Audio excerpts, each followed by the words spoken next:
What are the Ravens going to do here? What are you hearing about Joe Flacco? What I'm hearing about Joe Flacco, look, when they made the decision to shut him down in camp, this is a week at a time. So we're going to give it 1 week, and then we're going to reassess. And look, I think that there's a recognition here. He's 32 years old, and he's got a back issue. Like, even if this is as minor as they're saying it is, those types of things don't go away, especially with older players, especially with big players, physically big guys, a guy who's 6'6".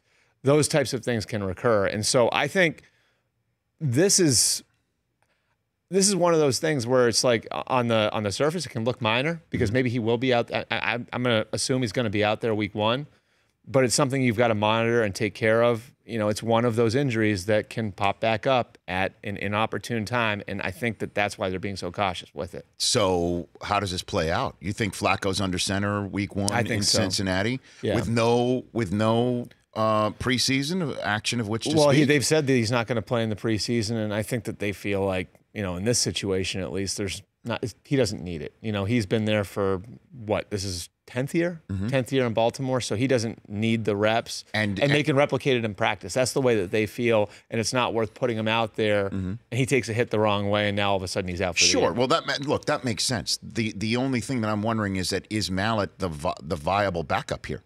Right? This is only an issue because of Kaepernick, right? Well, of course, because there's somebody else sitting out there. You want to talk about the infrastructure that's available to a guy who's currently not with the team to have to walk in last minute and get up to speed. You talked about how there is a coach and a coordinator in Jacksonville who has run a similar system to what Kaepernick is. You've got the offensive coordinator who ran the system when Kaepernick was the man in San Francisco, currently sitting there in Baltimore. And the interesting thing about the situation in Baltimore, normally the job of backup quarterback is different than the job of starting quarterback, right? And most of them fall into one of two categories.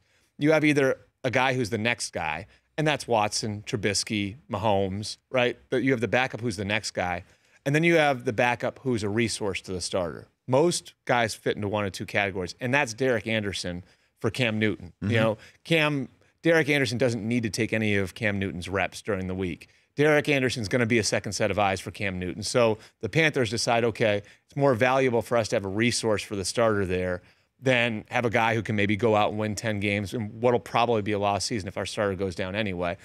The interesting thing about Mallett is he doesn't fit into either of those categories. He's not a resource for Joe Flacco, and he's not the next guy. And so that's what's interesting about it, because I think if you don't have either, well, now at least have somebody who can create a threat. And we talked about that with Jacksonville. How can you create a threat if Joe Flacco's not available? Colin Kaepernick can create a threat for you. The Rich Eisen Show, weekdays at noon Eastern on radio stations across the country and audience. If you like that video, be sure to download our app, and I'll be sure to help the NFL figure out what a catch is.